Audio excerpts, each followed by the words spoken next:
Olá, meus amigos, como vocês estão? Tudo bem? Acho que começou a gravação aqui, né? Essa é a nossa primeira aula. Deixa eu me apresentar para vocês. Meu nome é Gustavo Fernandes Salles, eu sou juiz de direito do TJDFT, exerço a magistratura há 6 anos, desde 2017. Na época, 2015, 2016, 2017, eu fiz vários concursos para carreiras jurídicas, então consegui algumas aprovações, algumas reprovações também.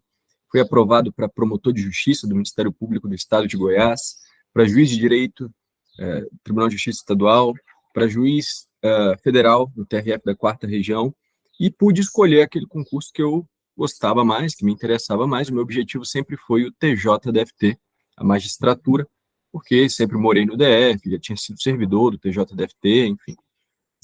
E venho também lecionando direito constitucional em diversas instituições país afora.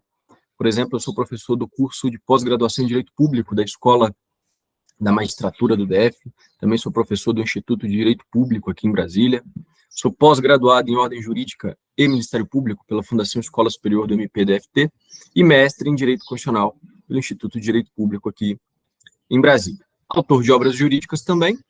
Fica aí a indicação do nosso curso de Direito Constitucional, lançado pela editora De Plácido. Também dou aula de Direito Administrativo em outras instituições, enfim, mas o nosso foco aqui é o Direito Constitucional, ok? E, com isso, a gente vai começar, então, a nossa disciplina.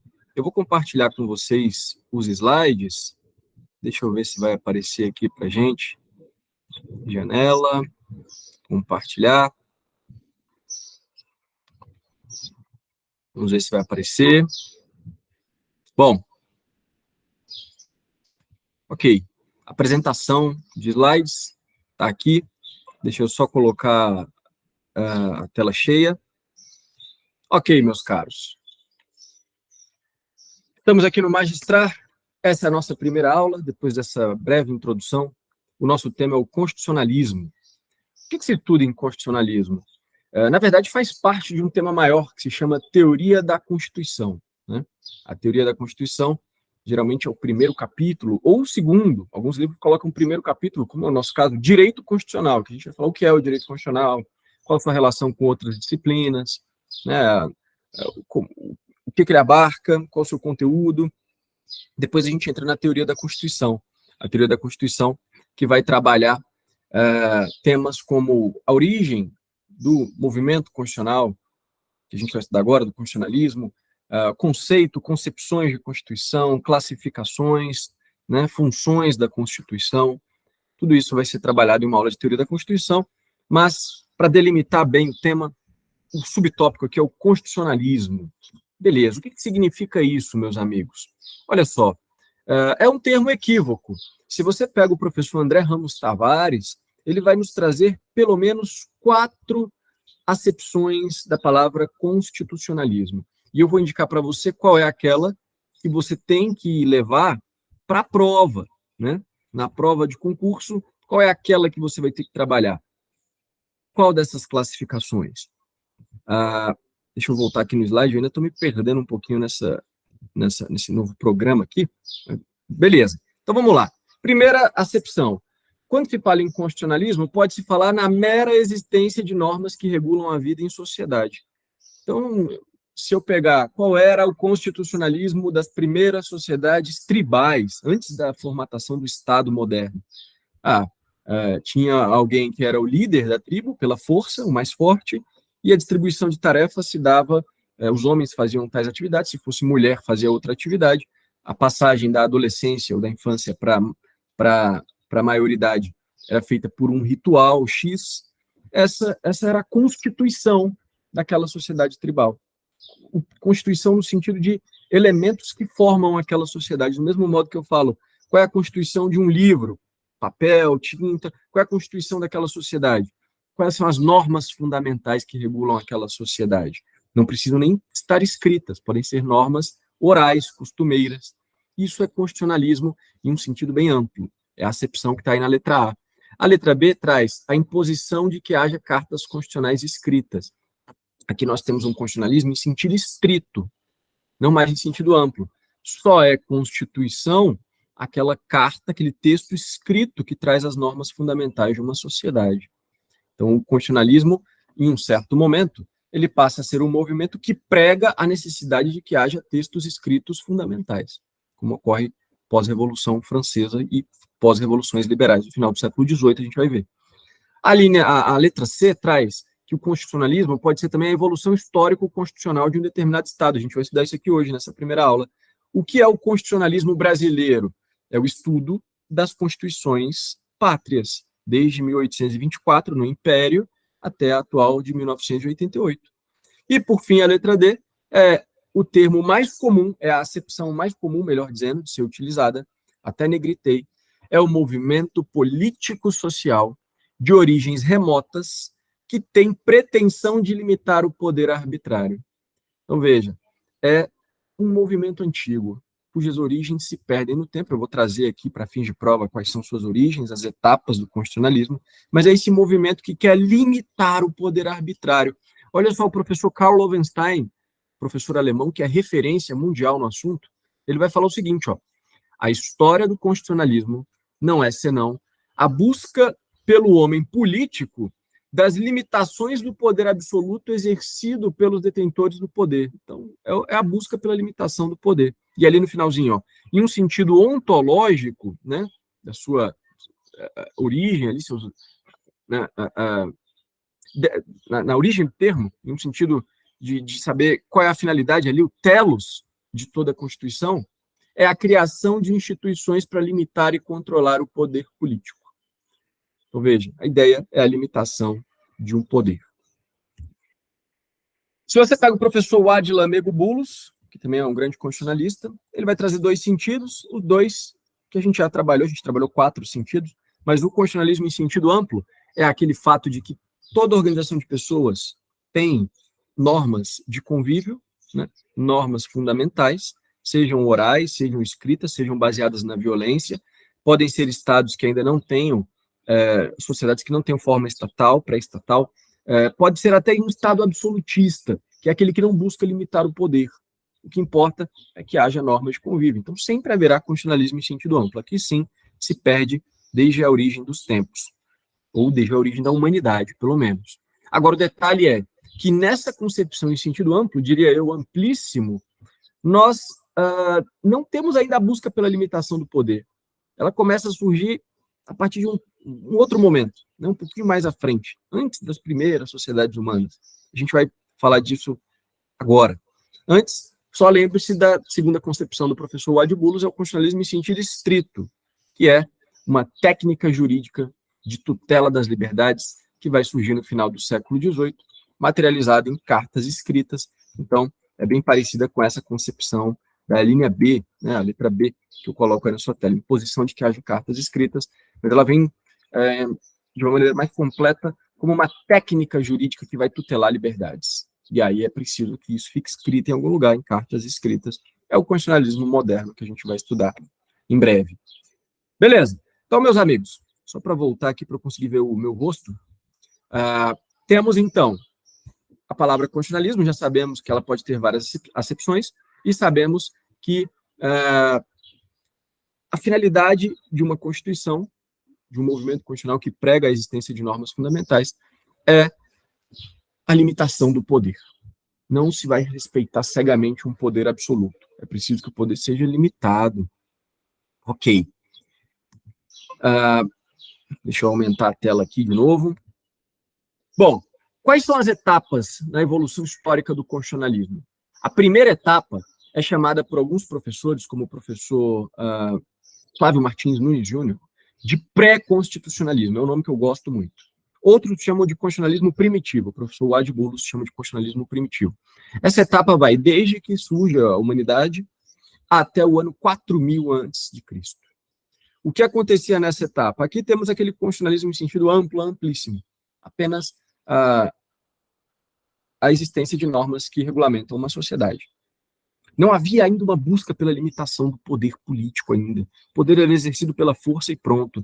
Por isso que eu gosto do termo pré-constitucionalismo, porque ele traz uma ideia ainda de algo que vem antes de uma busca pela limitação do poder. O constitucionalismo, verdadeiramente falando, né, propriamente dito, ele surge nessa segunda etapa, que é o chamado constitucionalismo antigo, que vai de 4.000 anos antes de Cristo até o século V depois de Cristo. E um destaque muito grande para os séculos 5 a 2 antes de Cristo, e também é bom destacar ali os séculos 8, 7, 6, então do século 8 ao século 2 antes de Cristo. É nesse cenário que a gente fala no nascimento da busca pela limitação do poder, no nascimento do constitucionalismo. Qual que é o grande marco? Anote aí, já foi questão de prova, as sociedades teocráticas, sobretudo os hebreus. Então o constitucionalismo surge com os hebreus, porque naquela época o rei, o detentor do poder, ele ainda não, ele não mais podia fazer tudo o que ele quisesse. Ele não tinha totalmente a última palavra a seu talante, a seu bel prazer. Por quê? Porque existiam as normas daquela sociedade teocrática, normas religiosas, que tinham que ser respeitadas. Se o detentor do poder ignorasse ou passasse por cima das leis do Senhor, as chamadas leis do Senhor, ele receberia a revolta dos profetas, que encarnavam a vontade popular. O povo seguiu o que o profeta falava. E os profetas, então, iriam repudiar, iriam contrastar com as opções do detentor do poder que ignorasse as normas religiosas, as leis do Senhor. As leis do Senhor formam ali a primeira limitação do poder na história do constitucionalismo. Hebreus, portanto, mais ou menos ali no século 8, 7 e 6 a.C. E por que eu coloco que tem um destaque também para o século 5 a 2 a.C.? Porque temos as cidades-estado na Grécia, não é na Grécia inteira, a Grécia tinha várias cidades diferentes, com ideias totalmente diferentes. Esparta não tem nada a ver com o que a gente vai falar aqui agora, por exemplo. Mas em Atenas, uma delas, Atenas, havia, sim, limitação do poder, um constitucionalismo antigo. Segundo o professor André Ramos Tavares, está aí na tela, mediante a instituição está negritado, inclusive, de diferentes funções estatais que eram distribuídas entre detentores de cargos públicos escolhidos por sorteio. Então, sorteava-se cargos públicos, é claro que entre homens, né? Havia escravos que não participavam, obviamente, mas havia uma distribuição de cargos públicos e diferentes instituições, né? Também o professor Luiz Roberto Barroso, ministro supremo, ele vai falar que em Atenas foram concebidas e praticadas ideias como separação entre o poder secular e a religião, existência de um sistema judicial e a supremacia da lei, válida para todos. Então começam a surgir institutos e instituições que limitam o poder em Atenas. Também o professor Daniel Sarmento, junto com o Cláudio Pereira de Souza Neto, eles vão falar, o ipsis literis lê o que eles colocam no seu livro. Havia na Grécia um regime político que se preocupava com a limitação do poder das autoridades e com a contenção do arbítrio. Contudo, esta limitação visava antes a busca do bem comum do que garantia de liberdades individuais. Então, veja, já havia uma limitação do poder das autoridades, mas não se buscava a garantia de liberdades individuais ainda. Não se falava em propriedade individual, né, em liberdade do pensamento ali como um direito individual, falava-se em um republicanismo, em deveres de todos de participarem das deliberações políticas em praça pública, né? Buscava-se o bem comum. Era não só um direito, mas um dever de todos, e não de direitos individuais oponíveis contra governantes ainda. Isso vai surgir só mais tarde. Beleza? Então, essa é a segunda etapa. Deixa eu voltar aqui para ver meu rosto. Este é o constitucionalismo antigo. Um detalhe, existem autores que vão colocar o constitucionalismo antigo e o primitivo como uma coisa só. Eu, aliás, vou separar aqui, junto com o professor Wade Bulos, em 6 etapas. São 6 etapas do constitucionalismo. Tem autores que só colocam 3, tem autores que falam em 4. Então, eles condensam algumas etapas que eu estou falando. Haverá até autores que vão falar que o constitucionalismo inicia como um constitucionalismo medieval já, o que não parece muito certo. Antes tivemos, no mínimo, a fase do constitucionalismo antigo. Pode ser até abdicado primitivo ou pré-constitucionalismo, mas havia um constitucionalismo antigo com os hebreus. Depois viemos aqui para a terceira etapa, deixa eu aumentar aqui para aparecer na tela, que é o constitucionalismo medieval. Vai do século V depois de Cristo até o final do século XVIII. Até o final do século XVIII, até 1790, por ali. Nessa etapa, durante muito tempo, tivemos poderes absolutos, estados absolutistas, isso é verdade. Mas também, dentro desse período grande aqui, houve cenários em que havia limitação do poder. Isso se dá por 3 motivos. O primeiro, segundo o professor Wade Bulus, é que havia um direito natural e os atos dos soberanos que contrariassem o direito natural podiam ser declarados nulos pelo juiz competente. Então, em alguns momentos, havia um grande respeito ao direito natural que limitava o poder. Segundo aspecto, começam a surgir alguns textos jurídicos, os primeiros, que vão reconhecer a primazia de liberdades públicas contra o Estado. Então, os primeiros textos com caráter jurídico que limitavam o poder. O melhor exemplo de todos, Magna Carta de 1215. Ela traz a limitação para o rei João sem terra, imposta pelos barões ali. E terceiro, o professor Daniel Sarmento vai falar que a própria fragmentação do poder político por múltiplas instituições era uma característica do constitucionalismo medieval que limitava o poder. Então, na época, não só os reis tinham muito poder, mas também a igreja tinha. Então, eles tinham que fazer acordos ali, enfim, não tinha que respeitar ali os limites do outro. Os senhores feudais, durante um tempo, também tinham muito poder. As corporações de ofício também. Então, tudo isso acabava fazendo uma limitação do poder no constitucionalismo medieval, por isso, constitucionalismo. O grande destaque aqui na época do constitucionalismo medieval é o constitucionalismo inglês, né, do Reino Unido, que tem por principal característica a existência de uma Constituição não escrita. Então, diferentemente do que a gente vai ver no constitucionalismo francês e no norte-americano, não há, até hoje não há, uma norma fundamental escrita, um caderninho ali chamado Constituição. O que há é uma miríade, né, um conjunto ali de convenções constitucionais, costumes, princípios da common law e alguns pequenos textos esparsos, alguns textos escritos de caráter constitucional, mas eles são apenas uma parte, configuram apenas uma parte. E o constitucionalismo inglês, ele como é que se chama? Histórico, porque ele remonta lá à invasão da ilha, a invasão normanda na Inglaterra, em 1066. Então, é um constitucionalismo que tem um milênio, pode falar literalmente mais de 1000 anos. Ele não é algo que surge no momento. Bom, um grande destaque para o constitucionalismo inglês, que vez ou outra é cobrado em uma prova mais aprofundada na parte teórica, é a Revolução Gloriosa, de 1688 e 1689, que depois da dinastia dos Stuarts, é nela que se assenta a ideia de soberania do parlamento. O parlamento, então, passa a ser a estrutura de governo que garante um governo moderado. O governo moderado se dá pelo parlamento, que encarna ali a vontade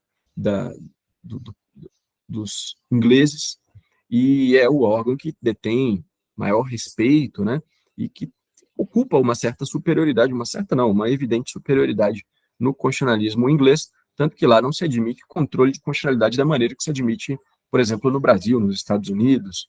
Lá, a lei não pode ser rechaçada por juízes e tribunais. A vontade do parlamento ali é prioritária. Então, não se acolhem técnicas tradicionais do constitucionalismo, no constitucionalismo inglês, sobretudo constituições escritas e controle de constitucionalidade. É o rule of law do direito inglês. Quarta etapa. Vamos voltar aqui, deixa eu só conseguir ver meu rosto. Quarta etapa. Depois, então, do constitucionalismo primitivo ao pré-constitucionalismo. Constitucionalismo antigo, constitucionalismo medieval, a gente entra no constitucionalismo moderno, que vai do final do século XVIII até a Segunda Guerra Mundial. Deixa eu colocar aqui a tela maior para ficar melhor para você. Nessa etapa, há uma distinção bem clara entre leis comuns e leis superiores. Isso já existia antigamente, né, na Grécia Antiga, mas agora isso é visto de uma maneira formal. Há uma forma diferenciada para as leis chamadas superiores. E aí surge o termo Constituição agora, diferentemente do que se falava antes. Antes falava-se em Constituição como um termo de estrutura política. Qual é a Constituição da polis grega? Né? Cícero falava em Roma, Constituição da República. Qual era a forma política da República? Agora não. Agora a palavra Constituição passa a significar um conjunto de normas jurídicas que organizam o Estado. Perde aquele sentido meramente político. Agora temos um conjunto de normas no ordenamento jurídico que vão organizar o Estado. Essa é a Constituição. Ela nasce aqui. Ok, são duas grandes características do constitucionalismo moderno. Primeiro, agora há a imposição de textos escritos, é aquele constitucionalismo em sentido estrito, sinônimo, nesse caso, de moderno, e a limitação do poder, agora uma limitação jurídica, ela tem um objetivo, uma finalidade muito clara: favorecer, proteger a liberdade individual. Tanto que surgem aqui os primeiros direitos fundamentais, os direitos individuais de primeira geração ou dimensão, os direitos civis, né? Como Estado não interfira na minha liberdade, não interfira na minha propriedade, são o direito à vida, são aqueles primeiros direitos negativos ou liberdades públicas oponíveis em face do Estado. Essa ideia de Constituição escrita, que vem, sobretudo com a Revolução Francesa, ali no final do século XVIII, ela possui precedentes antigos, né? Precedentes históricos e doutrinários. Isso já foi cobrado uma vez numa questão específica de prova, então estou trazendo aqui para vocês. Destacam-se, por exemplo, quem fala muito bem disso é o professor Manuel Gonçalves Ferreira Filho, os pactos forais ou cartas de franquia, né, que traziam as convenções entre o monarca e os súditos, como, por exemplo, a Magna Carta de 1215. Também vem da ideia de contratos de colonização, típico das histórias das colônias da América do Norte, aí já vai mais ali para os Estados Unidos. Temos também as doutrinas contratualistas medievais de Hobbes, Locke e Rousseau. Aquela ideia de pacto social, ela é muito assemelhada à ideia de uma constituição, que traz os consensos mínimos de uma comunidade, aqueles mais importantes, direitos fundamentais, a organização do Estado, dos poderes, né, dos poderes estatais. E também deriva a ideia de constitucionalismo, de uma constituição, né, dessa forma que a gente está falando agora, das leis fundamentais do reino dos legistas franceses, que penetrou também na Inglaterra. Também temos esses precedentes. Outra característica que a gente trabalhou, que é a limitação, o favorecimento, a proteção, melhor dizendo, da liberdade individual. Por que surge essa ideia, pessoal? Deixa eu mudar aqui a tela só para mostrar, para eu conseguir me ver. Se não ficar a tela cheia, eu não consigo me ver. Isso não surge por uma espiritualidade, por uma ideia de que há uma evolução no modo de pensar, não. A defesa da liberdade individual surge porque quem é o grande vencedor da Revolução Francesa? A gente vai estudar em aula de poder constituinte. É a burguesia, classe ascendente ali na Revolução Francesa é a burguesia. E o ideal da burguesia é a liberdade de comércio, a liberdade de empreendimento, a liberdade de contratar. Então a burguesia favorece o ideal liberdade. E como ela passa a ser a classe hegemônica, ela vai defender, então, liberdade, e direitos de liberdade surgem, e uma técnica de proteção de liberdade vem a ser, então, o constitucionalismo. Veja como tudo tem uma razão de ser histórica, né, daquele importante naquele momento, e não meramente de teorias abstratas. Bom, as duas grandes vertentes do constitucionalismo moderno são o constitucionalismo norte-americano, de 1787, e o constitucionalismo francês, de 1791, que é a data da Constituição, da primeira Constituição Europeia, né, essa da França. Nos Estados Unidos, a Constituição surge 4 anos antes, em 1787. Bom, na França, o grande destaque é a construção da teoria do poder constituinte, que nós vamos estudar em uma aula específica. Também lá, o constitucionalismo é marcado pela limitação dos poderes do rei, com o princípio da separação dos poderes. E é um Estado legicêntrico, né? É um Estado que se baseia na lei, que encarna a vontade geral da nação. Um Estado legicêntrico. A Constituição na França, durante muito tempo, até 1950, até recentemente, ela é apenas uma proclamação política. A força jurídica mesmo vem das leis, diferentemente dos Estados Unidos, que traz já desde cara uma supremacia da Constituição. A Constituição como a paramount law, a lei paradigmática, a higher law, a lei superior, que, inclusive, caso seja violada por leis comuns, pode dar ensejo ao chamado judicial review, né, ao mecanismo de fiscalização de constitucionalidade, ao controle de constitucionalidade. Também nos Estados Unidos, o marco do constitucionalismo norte-americano é o sistema de freios e contrapesos, né, associado à separação de poderes, e também as instituições do presidencialismo e do federalismo. Isso é um marco importante dos Estados Unidos. Então, se cair na prova, qual é a distinção primordial dentro do constitucionalismo moderno do ramo francês para o ramo norte-americano? Na França, temos um Estado legicêntrico, em que a nação, representando o povo, encarna ali a ideia fundamental que supera o ancien regime, né, refunda o Estado, o poder constituinte, enquanto o constitucionalismo americano é escrito pelo povo e não pela nação, we the people, né, como está no encarte ali da Constituição norte-americana, e que traz a Constituição como uma bíblia política do Estado, né, aquela lei que tem que ser respeitada de qualquer forma, e por isso permite o controle de constitucionalidade. Outro detalhe que eu quero destacar aqui com vocês, deixa eu voltar aqui a tela para mim, é são as fases do constitucionalismo. Então, temos que as fases do constitucionalismo moderno, né? Ele é composto de duas fases maiores. Quais são elas? A primeira é a fase liberal, quando surgem, então, as primeiras constituições, a primeira Constituição Francesa, a Constituição Norte-Americana, são constituições liberais, são constituições que vão tratar dos direitos civis de primeira geração. Os direitos políticos também entram como primeira geração, mas são já direitos ativos, né, e não direitos negativos. Nos Estados Unidos, a Constituição norte-americana não traz já direitos fundamentais de cara, em 1787, isso vem com emendas à Constituição posteriormente, lá em 1791.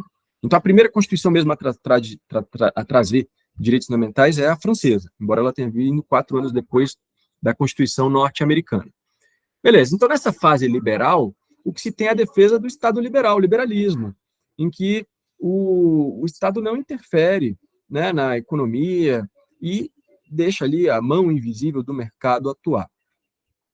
Já na segunda fase, que vem com a Primeira Guerra Mundial, nós temos a superação do Estado liberal pelo Estado social. Agora o papel do Estado muda. O Estado, ele não vai apenas ficar observando, mas deverá realizar obrigações positivas. Então, Estado, me dê medicamentos, me dê assistência social, me dê vaga em creches, em escolas e universidades públicas, me dê direitos sociais, em geral, e também direitos econômicos e culturais.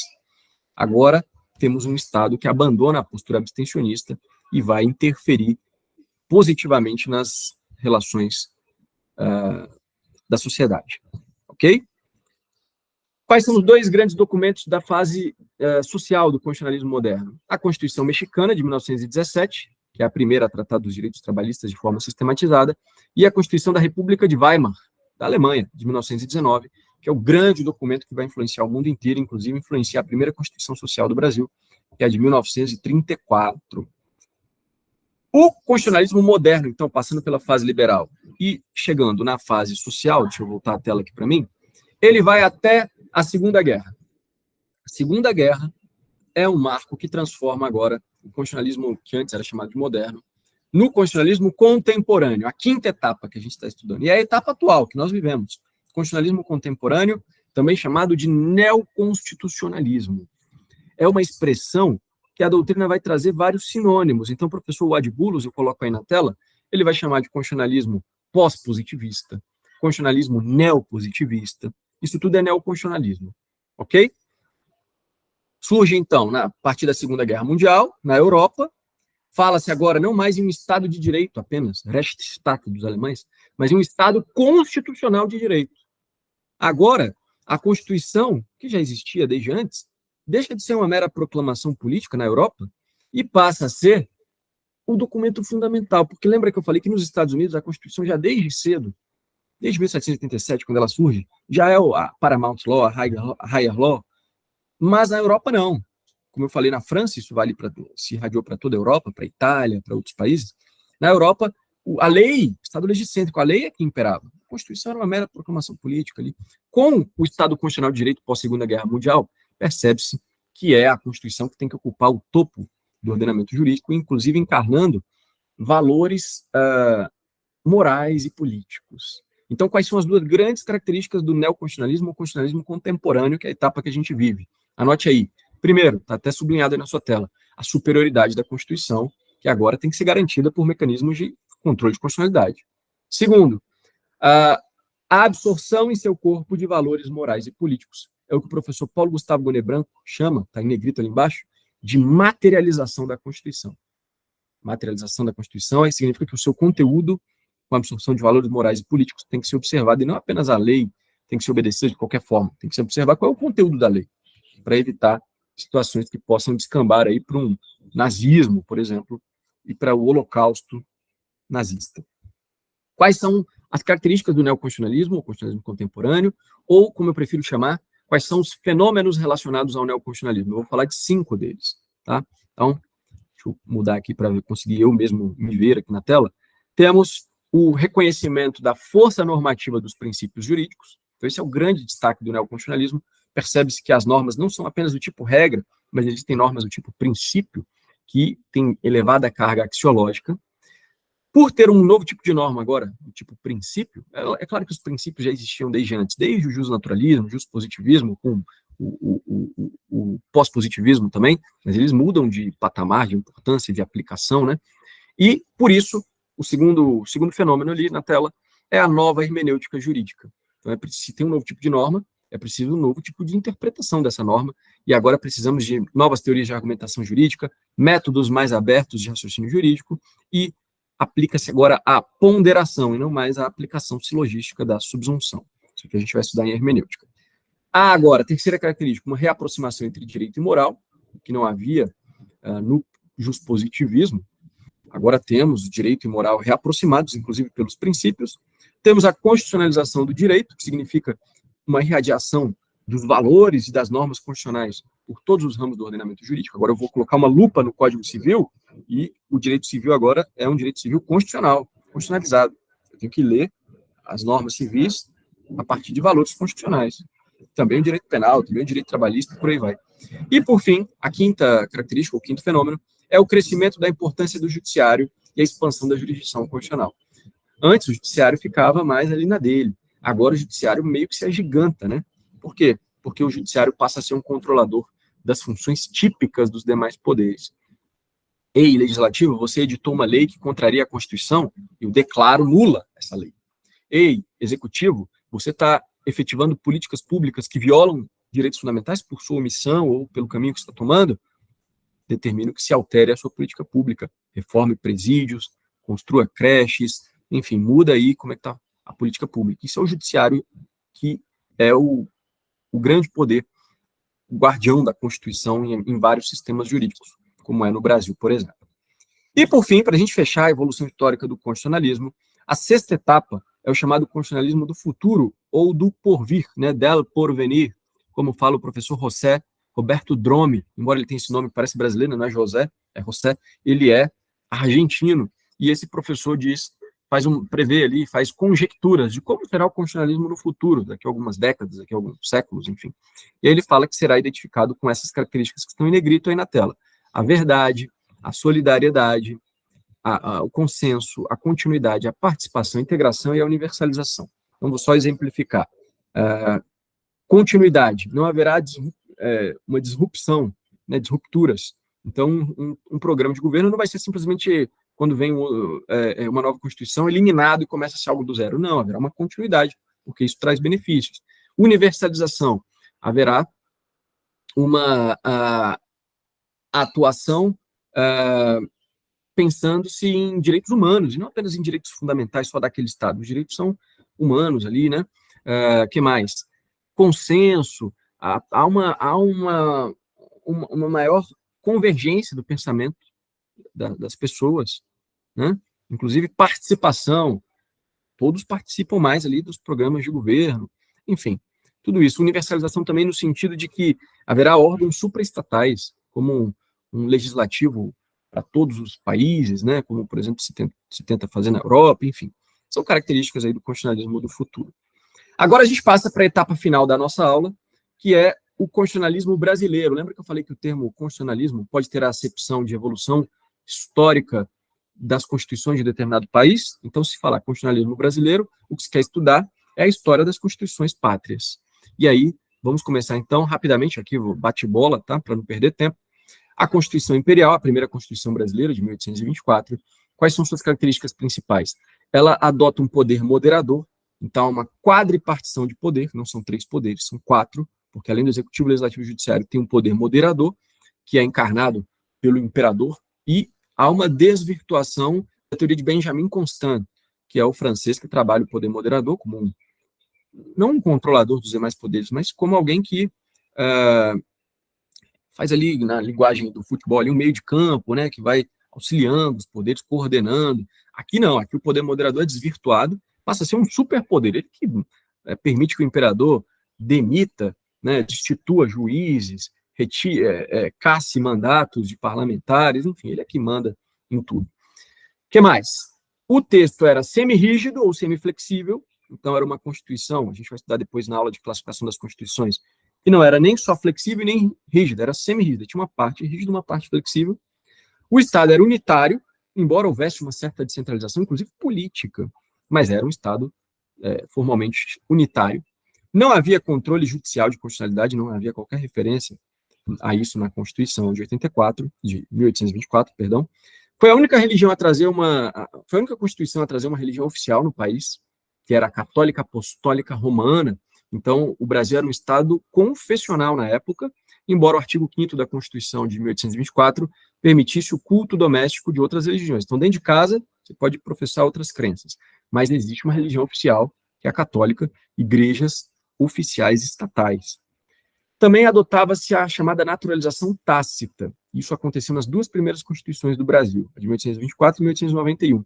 Ou seja, a pessoa que era estrangeira e para se tornar brasileira, não precisava pedir, fazer requerimento, era tácita, bastava que ela cumprisse os requisitos que cada constituição ali das duas primeiras trouxesse. A Constituição de 1824 falava que eram cidadãos brasileiros, todos os nascidos em Portugal e suas possessões, está aí na tela, que moravam no Brasil na época em que se proclamou a independência e ficaram ali tendo residência. Então, era só ficar ali na época da proclamação da independência, que eram os nascidos de Portugal e suas possessões eram considerados brasileiros.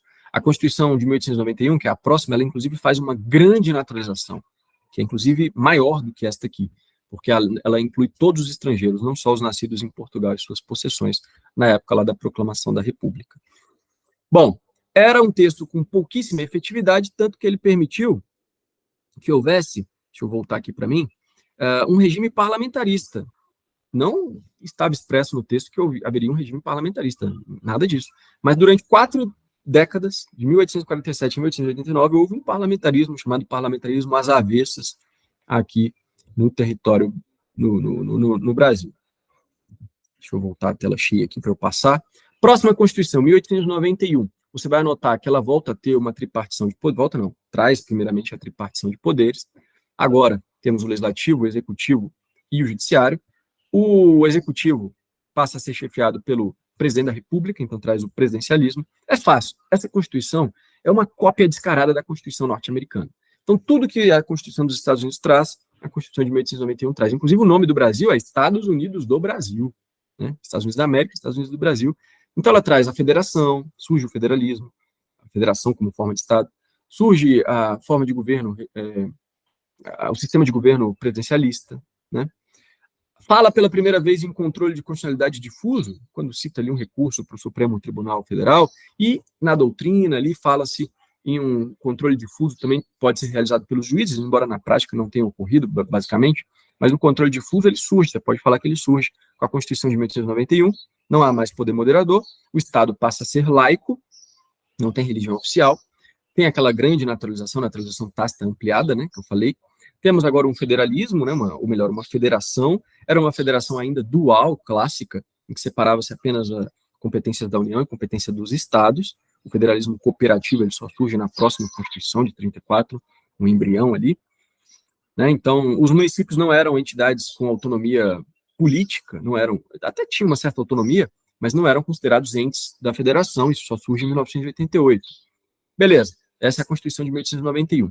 A Constituição de 1934, a nossa terceira, essa é uma das mais importantes para fins de concurso. Por quê? Porque, na dúvida, lá na hora da prova, deixa eu voltar a tela aqui para mim, para eu conseguir me ver, na hora da prova, se aparecer uma novidade, quando surgiu pela primeira vez tal assunto, no constitucionalismo brasileiro, na dúvida você vai chutar a Constituição de 34, porque ela é bem revolucionária, né? Ela é a primeira Constituição social, influenciada pela Constituição de Weimar, da Alemanha. Ela é a primeira a trazer a sistematização de direitos trabalhistas, deixa eu aumentar a tela aqui de novo, direitos trabalhistas e direitos... ela traz ali, pela primeira vez, a questão da ordem econômica, né? Então, ela fala da função social da propriedade, a primeira Constituição a falar disso. Ela traz novos remédios constitucionais, antes só existia habeas corpus. Agora ela traz o mandado de segurança e a ação popular, são grandes novidades.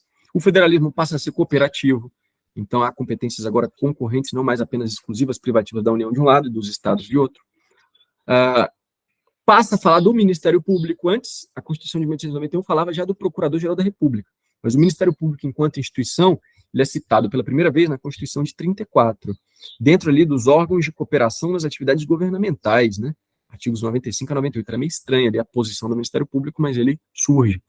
O Senado, ele passa a ter uma arquitetura controvertida, porque ele passa a promover a coordenação dos poderes federais, né? Algo meio estranho, mas temos ali o Senado.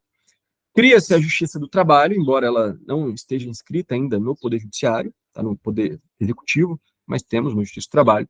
A Justiça Eleitoral, que havia sido criada, passa a ter status constitucional, havia sido criada 2 anos antes, pouquinho antes, passa a ter status constitucional. E ela coloca 3 grandes novidades no controle de constitucionalidade. Primeiro, a cláusula de reserva de plenário, que hoje está no artigo 97, surge, né, em 34. O Senado passa a ter competência para suspender a execução de leis declaradas inconstitucionais pelo Supremo.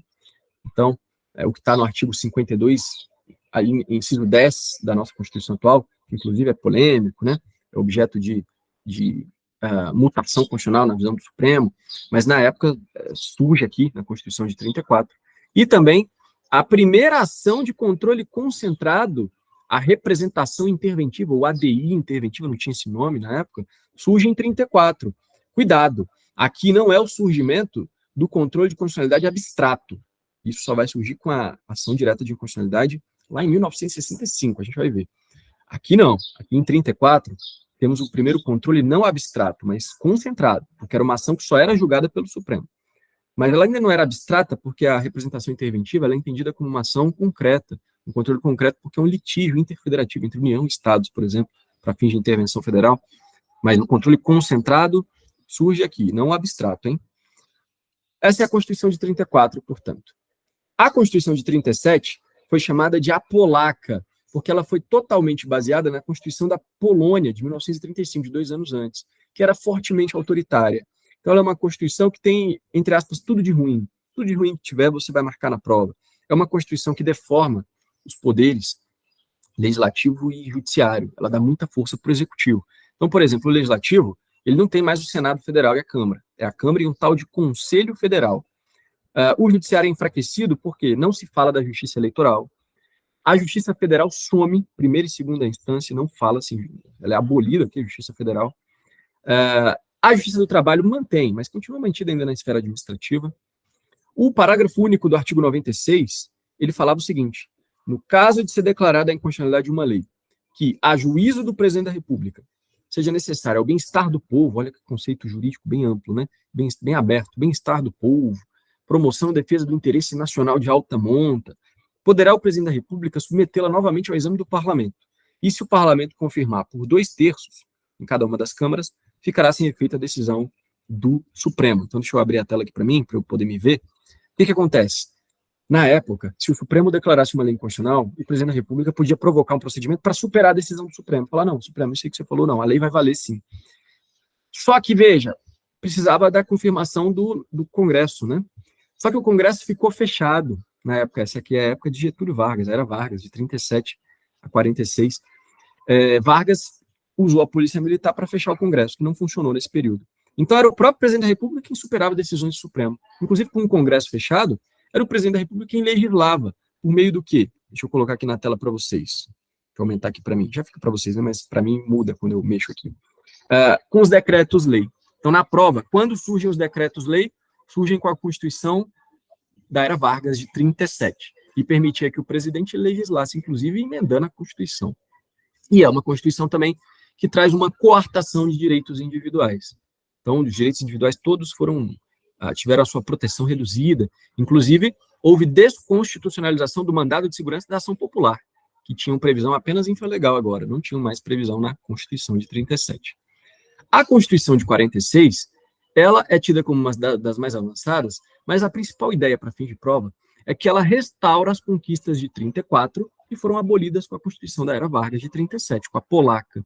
Então, por exemplo, ela restitui o equilíbrio entre os poderes, reestrutura o Senado, dá novamente ao judiciário a última palavra sobre as questões de inconstitucionalidade, ela restaura a eletividade dos prefeitos, que eu não falei, mas tinha sido suprimida pela Constituição de 37. Ela volta a prever o mandado de segurança e a ação popular. Ela traz novamente vedação à pena de morte. O constitucionalismo cooperativo, lá da Constituição de 34, volta um pouco mais forte agora, né? Não há mais previsão de decretos-lei. Outros detalhes que já caíram em prova, ali em cima, o voto, o sufrágio era universal e direto, o voto secreto, também o artigo 141, parágrafo 13, fala, vedava a organização, registro e funcionamento de partido ou associação, cujo programa contrariasse o regime democrático. E aqui teve um período parlamentarista, pela primeira vez, oficial. Lembra que eu falei para vocês, deixa eu voltar aqui a me ver, que houve um parlamentarismo, a revelia do texto constitucional na primeira Constituição de 1824, durante 4 décadas? Só tivemos 2 períodos parlamentaristas no Brasil. O primeiro foi lá naquela época. O segundo foi aqui, na Constituição de 46, durante 1 ano e meio, mais ou menos, da emenda constitucional. Deixa eu abrir aqui para mim. A emenda 4 de setembro de 61, até a emenda 6, que foi de janeiro de 63. Então, 1 ano e poucos meses, tivemos um parlamentarismo oficial. Isso foi porque, na época, o presidente, houve a renúncia de Jânio Quadros, se não me engano, aí quem é bom em história vai saber melhor do que eu. E aí não queriam que entrasse, acho que era João Goulart, né? Enfim, para os militares não queriam que um determinado cara fosse presidente da República. Eles, então, rapidamente instituíram um regime parlamentarista. Depois que passou esse medo, essa possibilidade, voltou-se ao regime presidencialista. O judiciário, ele ganha mais força também pela volta da justiça eleitoral. A justiça do trabalho, que antes era no cenário do executivo, vai integrar a justiça, o poder judiciário, então passa a ser um órgão do judiciário com muito mais força. Volta a Justiça Federal com o Tribunal Federal de Recursos, o antigo TFR. Engraçado que a Justiça Federal de primeiro grau, ela não é oficializada no texto originário da Constituição de 46. Ela vem só depois com um ato institucional, número 2, lá em 65. Aliás, o ano de 65 é um ano fundamental para o constitucionalismo brasileiro, porque a emenda 16 de 65, não só o AI2, que volta a prever os juízes da Justiça Federal de primeiro grau, mas a emenda 16 de 65, ela prevê, pela primeira vez, a ação direta de inconstitucionalidade, que não tinha esse nome, né, porque era representação de inconstitucionalidade. A ADI, ela surge aqui em 65, ou seja, na vigência da Constituição de 46. Então, o controle abstrato de constitucionalidade surge aqui, em 65. Também, essa emenda prevê a possibilidade de controle de constitucionalidade estadual, que na prática não é implementado naquela época, mas ela prevê essa faculdade, que volta depois de 88, não mais como uma faculdade, mas como uma obrigação. Só que esse período durou pouco, porque em 67 vem a Constituição Militar. 67, a emenda 1 de 69, existe uma polêmica se ela também é uma nova Constituição ou uma emenda à Constituição de 67, é polêmica. Eu entendo que é mais forte a corrente que fala que é uma nova Constituição de 69. Então, temos 2 constituições militares, e aqui elas retornam com os decretos-lei. Então, tivemos decretos-lei em 3 constituições, a da era Vargas, de 37, e as militares, de 67 e 69. E são constituições que trazem muitas expressões amplas, como, por exemplo, a expressão segurança nacional. Tudo ali é segurança nacional que permite a coartação de direitos, que é marcada pelo autoritarismo, né? Então, são constituições consideradas retrógradas. O que mais que nós temos? Há uma supremacia do Poder Executivo novamente, como na era Vargas. Teve a época do ato institucional número 5, de vez em quando é questão de prova, de 68. Esse ato institucional número 5 é considerado o ato que trouxe o período mais autoritário da história do Brasil. Então, por exemplo, ele fala ali, são mantidas a Constituição de 67, ou seja, ele passa a ser a nova Constituição, né? Se ele mantém uma Constituição, é porque ele é a nova fonte de poder. Ele fala que o presidente da República pode decretar intervenção nos estados e municípios, sem limitações. Então, ele decide decretar intervenção. Ele pode suspender direitos políticos de qualquer cidadão por 10 anos. E ele pode cassar mandatos eletivos, além de várias outras coisas. O habeas corpus, por exemplo, agora é restrito. Tem alguns casos de crimes, por exemplo, ali, crimes contra a segurança nacional, crimes políticos. Não cabe habeas corpus. O cara é preso, vai ficar preso e pronto. Olha só que loucura. E também, ele excluía de apreciação judicial todos os atos de poder praticados com base no AI-5. Então, tudo que era praticado com base no AI-5 não podia ser levado ao judiciário, era a última palavra e pronto. E para fechar a nossa primeira aula, a Constituição atual de 88, ela traz uma redemocratização. Quais são as principais características?